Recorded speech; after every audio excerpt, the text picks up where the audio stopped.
नमस्कार, ये आकाशवाणी पटना है। अब आप अभिषेक दास से प्रादेशिक समाचार सुनिए। पहले मुख्य समाचार। मणिपुर में जदयू के 5 विधायक सत्तारूढ़ भाजपा में शामिल हुए। जदयू के वरिष्ठ नेता और मुख्यमंत्री नीतीश कुमार ने दल बदल को संविधान की भावना के विपरीत बताया। दिल्ली की एक विशेष अदालत ने पूर्व सांसद और कुढ़नी से राजद विधायक अनिल कुमार सहनी को एलटीसी घोटाला मामले में 2 साल कारावास और आर्थिक दंड की सजा सुनाई। मौसम विभाग ने मधुबनी, खगड़िया, बांका और भागलपुर जिले में कुछ स्थानों पर वज्रपात के साथ भारी बारिश की चेतावनी जारी की। प्रदेश में बिजली गिरने की अलग अलग घटनाओं में कम से कम 17 लोगों की मौत, 6 घायल। और गंगा, गंडक, बूढ़ी गंडक तथा कोसी समेत अन्य नदियों के जलस्तर में लगातार बढ़ोतरी से प्रदेश में बाढ़ की स्थिति गंभीर हुई। भागलपुर में NH80 पर गंगा नदी का पानी आ जाने से यातायात बाधित। अब समाचार विस्तार से। मणिपुर में जनता दल यूनाइटेड के 5 विधायक सत्तारूढ़ भारतीय जनता पार्टी में शामिल हो गए हैं। विधानसभा अध्यक्ष ने इन 5 विधायकों के भाजपा में विलय को स्वीकार कर लिया है। प्रदेश में अब जदयू के मोहम्मद अब्दुल नासिर एकमात्र विधायक बचे हैं। विधायकों ने बिहार में नीतीश कुमार के भाजपा का साथ छोड़कर राजद, कांग्रेस और अन्य दलों के साथ मिलकर सरकार बनाने के बाद यह कदम उठाया है। मणिपुर में जदयू ने इस साल मार्च में विधानसभा चुनाव में 38 सीटों में से 6 पर जीत हासिल की थी। इस बीच भाजपा के वरिष्ठ नेता और सांसद सुशील कुमार मोदी ने मुख्यमंत्री नीतीश कुमार पर कटाक्ष करते हुए कहा कि मणिपुर और अरुणाचल प्रदेश जदयू मुक्त हो गए हैं। जनता दल यू की राष्ट्रीय कार्यकारिणी की पूर्व संध्या पर जदयू की मणिपुर इकाई में विद्रोह हो गया। मणिपुर इकाई नीतीश जी के इस निर्णय से सहमत नहीं है, जिसमें उन्होंने बीजेपी से गठबंधन तोड़कर राजद और कांग्रेस से हाथ मिला लिया और इसमें उनके 5 विधायक विद्रोह करके बीजेपी में शामिल हो गए और मणिपुर जनता दल यू से मुक्त हो गया। उस दिन पूर्व अरुणाचल प्रदेश के भी एक विधायक बीजेपी में शामिल हो गए थे। इस बीच जदयू के वरिष्ठ नेता और मुख्यमंत्री नीतीश कुमार ने कहा कि मणिपुर में पार्टी के 5 विधायकों का दल बदलकर भाजपा में शामिल होना संविधान की भावना के विपरीत है। श्री कुमार पटना में पार्टी की राज्य कार्यकारिणी की बैठक के बाद पत्रकारों से बातचीत कर रहे थे। उन्होंने आगामी लोकसभा चुनाव के लिए विपक्षी दलों से एकजुट होने की अपील की है। इधर जदयू की राज्य कार्यकारिणी की आज पटना में बैठक हुई। इस बैठक में पार्टी के एनडीए से अलग होने और महागठबंधन के साथ सरकार बनाने के फैसले का समर्थन किया गया। पार्टी के राष्ट्रीय अध्यक्ष ललन सिंह ने बताया कि कल राष्ट्रीय कार्यकारिणी और राष्ट्रीय परिषद की बैठक होगी। इसमें वर्तमान राजनीतिक परिदृश्य को लेकर आगे की रणनीति तय की जाएगी।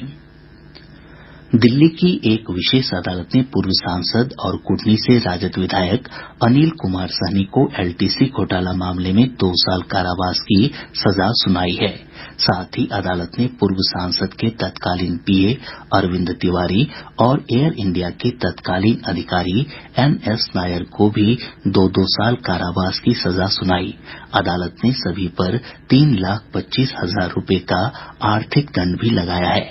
यह मामला वर्ष 2012 में बिना यात्रा किए ही एयर इंडिया के फर्जी टिकट के सहारे यात्रा भत्ता की प्रतिपूर्ति लेने से जुड़ा है। सीबीआई ने 31 अक्टूबर 2013 को इस मामले में प्राथमिकी दर्ज की थी। मॉनसून की सक्रियता के चलते प्रदेश के अधिकतर हिस्सों में बारिश का सिलसिला जारी है। मौसम विज्ञान केंद्र पटना से प्राप्त जानकारी के अनुसार पिछले 24 घंटों के दौरान पटना जिले के मसौढ़ी में सबसे अधिक 97.6 मिलीमीटर बारिश दर्ज की गई। मौसम वैज्ञानिक अजीत कुमार सिंह ने बताया कि अगले 24 घंटों के दौरान मधुबनी, खगड़िया, बांका और भागलपुर जिले में कुछ स्थानों पर भारी बारिश की आशंका है। वहीं राज्य के अन्य हिस्सों में भी मेघ गर्जन के साथ हल्की से मध्यम बारिश हो सकती है। इस दौरान वज्रपात की भी चेतावनी जारी की गई है। आज के प्राप्त संख्यात्मक मॉडल, उपग्रहीय तस्वीर एवं अन्य मौसमीय विश्लेषण से ज्ञात होता है कि अगले 24 घंटों के दौरान अनेक स्थानों पर मध्यम दर्जे का मेघ गर्जन एवं वज्रपात के साथ हल्के से मध्यम वर्षा का पूर्वानुमान है, जबकि मधुबनी, खगड़िया, बांका एवं भागलपुर जिलों के 1-2 स्थानों पर भारी वर्षा की चेतावनी है। इधर बारिश के दौरान प्रदेश के अलग अलग हिस्सों में बिजली गिरने से 17 लोगों की मौत हो गई, जबकि 6 अन्य घायल हो गए। गया जिले में 3 बच्चों सहित 5 लोगों की मौत हुई है। वहीं भोजपुर, औरंगाबाद, जहानाबाद, कैमूर और रोहतास जिलों में 12 लोगों की मृत्यु हुई है। मुख्यमंत्री नीतीश कुमार ने इस घटना पर दुख व्यक्त करते हुए मृतकों के परिजन को 4-4 लाख रुपए अनुग्रह अनुदान देने की घोषणा की है। उन्होंने लोगों से बारिश के दौरान सावधान और सतर्क रहने की अपील की है। गंगा, सोन, गंडक, बूढ़ी गंडक, कमला बलान और कोसी समेत अन्य नदियों के जलस्तर में लगातार बढ़ोतरी से प्रदेश में बाढ़ की स्थिति गंभीर बनी हुई है। केंद्रीय जल आयोग से प्राप्त जानकारी के अनुसार गंगा नदी के जलस्तर में कमी देखी जा रही है, लेकिन अब भी नदी का जलस्तर पटना के दीघा घाट, गांधी घाट और हाथीदह के साथ साथ भागलपुर और कहलगांव में खतरे के निशान से ऊपर बना हुआ है। गंगा का जलस्तर पटना के गांधी घाट में लाल निशान से लगभग 90 सेंटीमीटर ऊपर दर्ज किया गया। हाथीदह में नदी खतरे के निशान से लगभग 1 मीटर ऊपर है। गंगा के जलस्तर में वृद्धि होने से पटना जिले के दियारा क्षेत्रों में बाढ़ के कारण लोगों की परेशानियां काफी बढ़ गई हैं। पुरानी पानापुर, पतलापुर और अकीलपुर समेत कई पंचायतों में बाढ़ का पानी फैलने लगा है। जिले के मनेर के निचले इलाकों में भी नदी का पानी प्रवेश कर गया है। बक्सर में भी गंगा नदी तबाही मचा रही है। वहीं कैमूर में गंगा नदी के जलस्तर में बढ़ोतरी के कारण जिले में बहने वाली कर्मनाशा, धर्मावती और गोरिया नदी उफान पर है। नदी का पानी देवरिया और सोनबरसा गांव में प्रवेश कर गया है। भोजपुर जिले में भी बाढ़ का पानी फैलने से हालात बिगड़ते जा रहे हैं। जिले के बड़हरा, शाहपुर, आरा सदर, बिहियां और उदवंत नगर प्रखंड बाढ़ से सबसे अधिक प्रभावित हैं।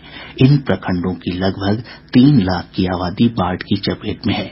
भागलपुर जिले के कहलगांव, नाथनगर, सबौर, नौगछिया और रंगरा प्रखंड के निचले इलाकों में गंगा का पानी प्रवेश कर गया है। बाढ़ के पानी में डूबने से सबौर, नाथनगर, दीपनगर और विश्वविद्यालय थाना क्षेत्र में 5 लोगों की मौत हो गई। हमारे संवाददाता ने बताया कि बाढ़ प्रभावित क्षेत्रों से लोग ऊंचे स्थानों की ओर पलायन करने लगे हैं।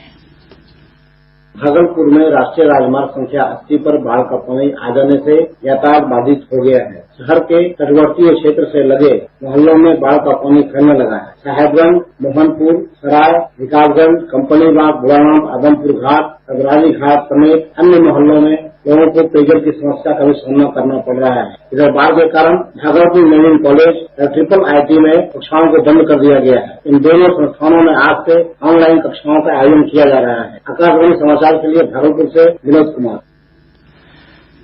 मुंगेर जिले में गंगा के जलस्तर में बढ़ोतरी के कारण जिले के धरहरा, बरियारपुर और सदर प्रखंड के कई पंचायत बाढ़ में डूब चुके हैं। बरियारपुर प्रखंड अंतर्गत कई विद्यालयों में बाढ़ का पानी प्रवेश कर जाने से पठन पाठन बाधित हो गया है। बेगूसराय जिले के बलिया प्रखंड के दियारा इलाकों में गंगा नदी का पानी फैल गया है। इसके चलते शादीपुर, नौरंगा, पहाड़पुर, सैयदपुर और कमालपुर सहित कई पंचायत प्रभावित हुए हैं। और ब्यौरा हमारे संवाददाता से। गंगा नदी के जलस्तर में लगातार वृद्धि से साहेबपुर कमाल थाना क्षेत्र के सलेमाबाद, ज्ञानटोल, बहलोरिया, श्रीनगर और हीराटोल गांव पूरी तरह बाढ़ की चपेट में आ चुके हैं। वहीं मटिहानी प्रखंड क्षेत्र के बलहपुर, सिंहपुर, नया गांव, चाक, लभरचक और रामनगर समेत कई गांव में बाढ़ का पानी फैल गया है। इस बीच केंद्रीय मंत्री और स्थानीय सांसद गिरिराज सिंह ने आज सामू समेत जिले के विभिन्न बाढ़ प्रभावित क्षेत्रों का दौरा किया। उन्होंने राज्य सरकार से राहत और बचाव कार्य में तेजी लाने की अपील की। आकाशवाणी समाचार के लिए बेगूसराय से विजय कुमार झा। गंडक नदी गोपालगंज के डुमरिया घाट में खतरे के निशान को पार कर गई है। सारण में भी नदी का जलस्तर लगातार बढ़ रहा है। हमारे संवाददाता ने बताया कि गंडक के साथ साथ गंगा नदी भी उफान पर है। जिले के सोनपुर प्रखंड के सबलपुर पंचायत के कई गांव बाढ़ की चपेट में आ गए हैं। वहीं बूढ़ी गंडक नदी खगड़िया में लाल निशान से 114 सेंटीमीटर ऊपर बह रही है। हमारे संवाददाता ने बताया कि गंगा और गंडक नदी के जलस्तर में बढ़ोतरी से निचले इलाकों में बाढ़ का पानी फैल गया है। जिले का गोगरी प्रखंड बाढ़ से सबसे अधिक प्रभावित है। प्रखंड क्षेत्र के रामपुर, बौरना और बन्नी पंचायत के कई गांव बाढ़ से पूरी तरह गिर चुके हैं। बाढ़ प्रभावित क्षेत्रों से लोग ऊंचे स्थानों की ओर पलायन करने लगे हैं। प्रखंड के रामपुर से इटहरी पंचायत के भुड़िया दियारा तक जाने वाली सड़क पर बाढ़ का पानी चढ़ गया है, जिसके चलते इस मार्ग पर आवागमन पूरी तरह बाधित है। वहीं परबत्ता और खगड़िया प्रखंड के 1 दर्जन से अधिक गाँव भी बाढ़ की चपेट में आ चुके हैं। आकाशवाणी समाचार के लिए मैं प्रभात सुमन। इधर केंद्रीय गृह राज्य मंत्री नित्यानंद राय ने आज समस्तीपुर जिले के मोहनपुर प्रखंड के रसलपुर स्थित हरदासपुर डेरा घाट का निरीक्षण किया और अधिकारियों को बाढ़ प्रभावित लोगों के बीच राहत और बचाव कार्य तेज करने के निर्देश दिए। कटिहार से हमारे संवाददाता ने बताया कि गंगा, कोसी, महानंदा और कारी कोसी नदी का जलस्तर बढ़ने से अमदाबाद, मनिहारी और बरारी प्रखंड के कई गांव बाढ़ की चपेट में आ गए हैं। सेमापुर, बरारी और कुर्सेला के लगभग 100 से अधिक गांव का प्रखंड मुख्यालय से सड़क संपर्क टूट गया है। इधर कमला बलान नदी का जलस्तर मधुबनी जिले के जयनगर और झंझारपुर में लाल निशान से ऊपर बना हुआ है। कोसी नदी का जलस्तर भी सुपौल के बसुआ, खगड़िया के बलतारा और कटिहार के कुर्सेला में लाल निशान से ऊपर दर्ज किया गया। महानंदा नदी पूर्णिया के टेंगरा घाट में लाल निशान को पार कर गई है। प्रादेशिक समाचार आप आकाशवाणी पटना से सुन रहे हैं। केंद्र सरकार की सभी महिला कर्मचारियों को 60 दिन का विशेष अवकाश मिलेगा। यह अवकाश जन्म के तुरंत बाद या प्रसव के दौरान शिशु की मृत्यु हो जाने के मामलों में दिया जाएगा। कार्मिक और प्रशिक्षण विभाग ने इस बारे में आदेश जारी कर दिया है। शिशु के जन्म होने के तुरंत बाद या 28 दिन के भीतर मृत्यु हो जाती है तो माता विशेष मातृत्व अवकाश की पात्र होंगी। यदि 28 सप्ताह या उसके बाद शिशु की गर्भ में मृत्यु हो जाती है तो भी माता को यह अवकाश मिलेगा। मंत्रालय के आदेश में यह भी कहा गया है कि विशेष मातृत्व अवकाश केंद्र सरकार की उन्हीं महिला कर्मचारियों को मिलेगा जिनके 2 से कम जीवित बच्चे हैं और प्रसव किसी अधिकृत अस्पताल में हुआ हो।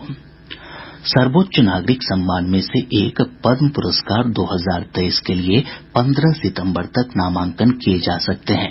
गृह मंत्रालय ने कहा है कि पद्म पुरस्कारों के लिए सिफारिशें और नामांकन केवल राष्ट्रीय पुरस्कार पोर्टल पर ऑनलाइन प्राप्त किए जाएंगे। पुरस्कारों की घोषणा अगले वर्ष गणतंत्र दिवस के अवसर पर की जाएगी। पद्म विभूषण, पद्म भूषण और पद्मश्री देश के सर्वोच्च नागरिक पुरस्कार हैं। ये पुरस्कार कला, साहित्य और शिक्षा, खेल, चिकित्सा, सामाजिक कार्य, विज्ञान और इंजीनियरिंग तथा व्यापार और उद्योग क्षेत्र में विशिष्ट कार्यों के लिए दिए जाते हैं। राज्य में नगर निकाय चुनाव में 2 बच्चों के माता पिता ही उम्मीदवार बन सकेंगे। राज्य निर्वाचन आयोग ने कहा है कि किसी उम्मीदवार को अगर 3 बच्चे हैं और उसने एक बच्चे को किसी दूसरे को गोद दे दिया हो तो भी उन्हें 3 बच्चे का ही माता पिता माना जाएगा। आयोग ने मधुबनी जिले में इस तरह का एक मामला सामने आने के बाद नया दिशा निर्देश जारी किया है। खगड़िया जिले के मुफस्सिल थाना क्षेत्र के परमानंदपुर गांव में पुलिस और एसटीएफ की टीम ने छापेमारी कर कुख्यात हथियार तस्कर ललन यादव को उसके 2 सहयोगियों के साथ गिरफ्तार किया है। गिरफ्तार तस्करों के पास से 4 देशी पिस्तौल भी बरामद किए गए। और अब अंत में मुख्य समाचार एक बार फिर। मणिपुर में जदयू के 5 विधायक सत्तारूढ़ भाजपा में शामिल हुए। जदयू के वरिष्ठ नेता और मुख्यमंत्री नीतीश कुमार ने दल बदल को संविधान की भावना के विपरीत बताया। दिल्ली की एक विशेष अदालत ने पूर्व सांसद और कुटनी से राजद विधायक अनिल कुमार सहनी को एलटीसी घोटाला मामले में 2 साल कारावास और आर्थिक दंड की सजा सुनाई। मौसम विभाग ने मधुबनी, खगड़िया, बांका और भागलपुर जिले में कुछ स्थानों स्थानों पर वज्रपात के साथ भारी बारिश की चेतावनी जारी की। प्रदेश में बिजली गिरने की अलग अलग घटनाओं में कम से कम 17 लोगों की मौत, 6 घायल। और गंगा, गंडक, बूढ़ी गंडक तथा कोसी समेत अन्य नदियों के जलस्तर में लगातार बढ़ोतरी से प्रदेश में बाढ़ की स्थिति गंभीर हुई। भागलपुर में NH80 पर गंगा नदी का पानी आ जाने से यातायात बाधित। इसके साथ ही आकाशवाणी पटना से प्रसारित प्रादेशिक समाचार का ये अंक समाप्त हुआ।